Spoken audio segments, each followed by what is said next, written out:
Dave Filoni is making it appear so that essentially the Avengers Endgame is going to happen, either with his movie or with Ahsoka's Season 2, whichever comes first. I truly welcome it. And one of the more epic moments I'm waiting for, and I'm sure you are waiting too, if you aren't aware, Ezra just made it back to his old galaxy, meaning that now he will get to meet with, you guessed it, Luke Skywalker. They essentially are at the same age. Both Luke and Ezra were born during the beginning of Imperial times, and as it so happens, Luke right now is one of the greatest Jedi, not only of his time, but of all time. But where does Ezra fit in? Is he close to the power of Luke, or will he train eventually with Luke Skywalker to regain not only what he lost on Peridea, but also to regain his peak prime powers? You see, to discuss the full potential of Ezra, we need to go back to the greatest era of Ezra's Jedi career. How he has come from that boy to now what we will see in Ahsoka. I have a clear timeline that I want to show you in this video. What we know is that Ezra initially received training in Form 5 of lightsaber combat. However, Ahsoka kind of gave him indirectly more training with Anakin Skywalker's Jedi holocron. This is the famous moment where Ahsoka and Ezra talk about how great of a Jedi Anakin was. This is preceding what Ahsoka learns later, that Anakin had ultimately become Darth Vader. With this Jedi holocron, Ezra began to incorporate elements of the Ataru style into his own approach, and over time, he also integrated some of Kanan's Sarisu techniques. Because he frequently faced Inquisitors during this timeline period, they were generally more adept duelists than he was at the time, so Ezra had limited chances to fully evaluate his combat capabilities at the time. So in terms of swordsmanship, initially you see Ezra struggle, but this is what I mean. This is why Ezra will be extremely powerful by the time we meet him now in this series, is because while he struggled, he eventually became such a powerful duelist that he even came to a draw when dueling with Kanan. By the time Rebels series ended, Ezra was already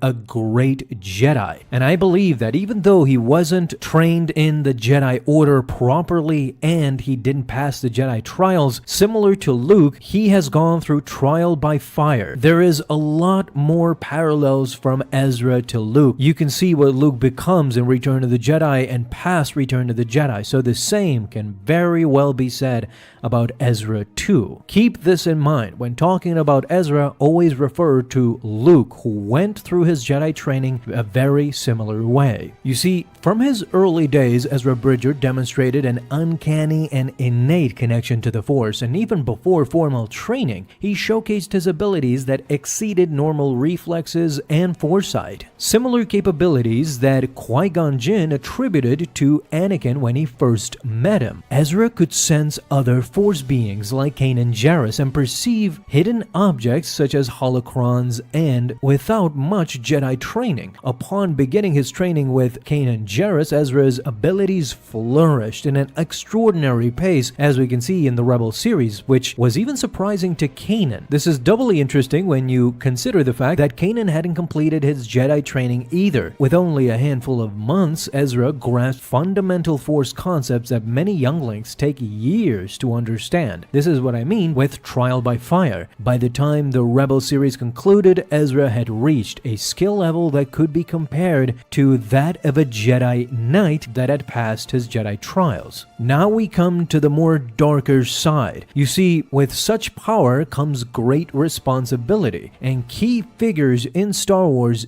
did notice his Force prowess. Outside of Kanan's amazement that what Ezra became, there were other people involved that noticed Ezra's Force capabilities, and most notably those were Darth Vader, Maul, and even at the end there, Emperor Palpatine was also drawn to his power. What can we say about Maul, for example? He was so fascinated with Ezra that he was keenly aware he wanted to make him his own apprentice. Maul had ideals with Ezra that both of them could become the poor man's version of Palpatine and Vader. Then we move on to Vader. Of course, on Malachor 5, Vader was astonished when Ezra had managed to decipher the mysteries of the temple on Malachor. Ezra in fact had learned this from Maul. Even though in the end Vader dismissed Ezra altogether, he still had that hint of admiration when he saw what Ezra had achieved. And of course, who can forget the Palpatine moment, where Palpatine went so far as to try to manipulate Ezra with his dead parents, only to achieve what Ezra ultimately knew. And this is what connects that series with Ahsoka, of course, because Palpatine was after the world between worlds. More than that, of course, we know by Luke that he was trying to replace Darth Vader, and Ezra would have been a great candidate. However, most of all, it was the world between worlds. Ezra's story, though, is not just about raw power. It's about his evolution, his struggle with the dark aspects of the Force. He showed a lot during his youth, but during the Rebels series, he was still not powerful enough to go against Darth Vader in the slightest and Palpatine. And what's dangerous, what we can see in the Ahsoka series now, is that his influence from the Sith holocron was evident. There was a moment there where he executed mind control against an Imperial pilot, compelling him to turn against his own comrade. Yet for all that darkness, Ezra also showed capabilities that most wouldn't dream of. He had a connection with the life around him. It was like as if he was taught by Obi-Wan himself, because his abilities to commune with animals and natural elements is something to behold. We saw how he in the end defeated Thrawn with the Purgles. He could definitely communicate with those creatures that are pretty hard to do. Then his bond with the Lothwolves. These are another Force-sensitive species. He was even worthy enough to be able to access the world between worlds, something that not a lot of people can say, if any. We can see that Ezra made it inside, and now Ahsoka. So by all accounts, what we know,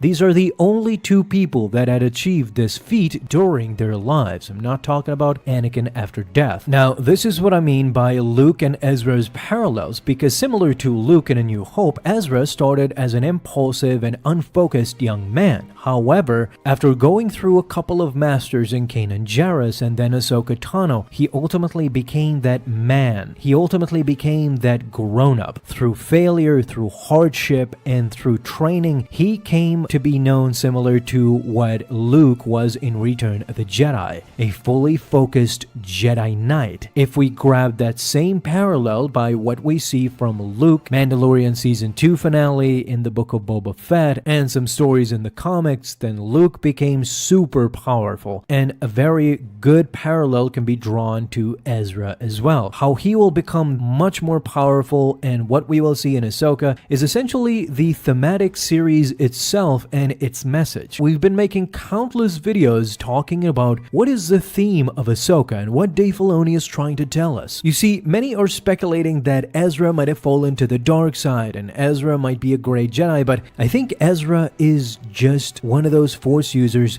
that we are seeing right now. The thematic subject of this series has constantly been, there is no light side, there is no dark side. Ahsoka is no Jedi. Baylan is no Jedi, but they are not Sith either. They are not Darksiders. They have their own personal agenda and they need to take advantage of any way they can. This is what I think the series is trying to tell us. This is what Ezra has ultimately become. When they find him in the end, Ezra will be a super powerful Jedi that has his own agenda, similar to Baylan Shinhati Ahsoka, especially in this new galaxy. I don't believe Ezra has this dogmatic view of how Kanan saw things, with Inquisitors, Sith Lords, and Jedi. Ezra in this new galaxy has created his own version of what a Force user should be. He will be a younger version of what we see in Baylan. Seems too crazy to be true? Talk to me down below in the comments. Let me know what you think.